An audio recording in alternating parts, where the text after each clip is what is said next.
If you wanted to say that you were going to the supermarket to buy food for dinner, you could say, ka haere hau, ki te hoko maha, ki te hoko kai, I te tina.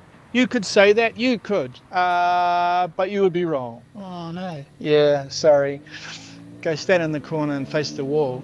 You've let me down and you've let yourself down. When we want to talk about something being for something, we use more or ma, depending on whether it is in the or the are category. And so, ka haere aho, ki te hoko maha, ki te hoko kai ma, te tina.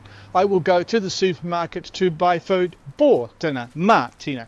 And it's the same as saying that a thing is for a person, more meri, tēnei pōtai, this hat is for meri. It's future possession.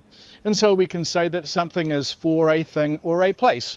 The food is for dinner.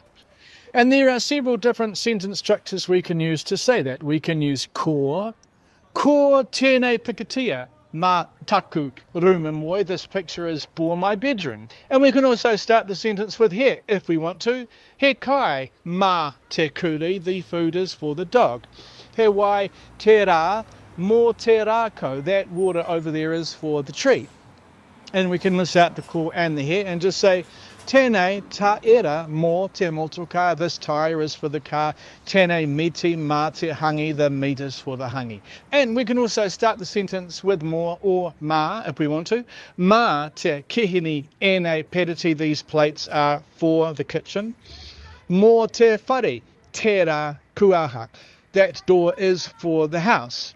But why is it more te whare and not mā te whare? Well, we are talking about the door, and a door is part of a house, and parts of things are in the or category, and so mō te whare tērā kuaha. Mō oku matapihi ngā ārai, the curtains are for my windows. So this is using mā or more to say that something is for a thing, but we can also use it to say that something is for an event. Mā te pāti tēnei keke, this cake is for the party. Mā te konohete, tēnei tepu, this table is for the concert. However, some speakers just use more for everything, regardless of whether the thing is in the are or the or category, and so some people will just say mō te hangi te kai, the food is for the hangi, even though food is in the are category and it probably should be mā te hangi te kai. That's what people say, so it's not wrong, it's just different strokes for different folks.